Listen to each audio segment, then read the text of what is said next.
Welcome to the Learning Pines YouTube. We hope this video helps. You start now, park on a level surface about 3 m from a vertical wall, and face the car perpendicular to it.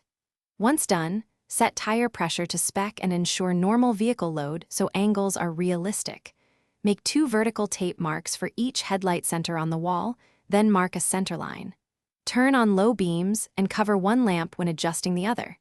This gets you into the correction phase quickly and accurately. You now measure the vertical distance from the ground to each headlight center and transfer those heights to the wall with tape. Label left and right. Once that's set, back the car to 6 m and switch on low beams, observing where the brightest area strikes the marks. Slowly turn the vertical adjuster to move the beam up or down until the hot spot is just below the center marks. Then tweak horizontal adjusters to align with the center line. Make small moves and recheck after each adjustment. You finish by confirming both beams are aligned symmetrically and then lock down the adjusters and put trim back in place. Once secured, drive to a darker area and test at night with a passenger watching oncoming glare.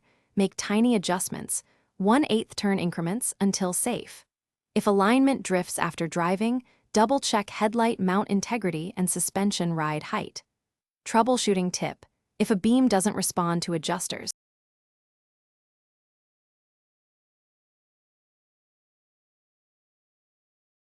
Thanks for watching. Consider subscribing if we helped you.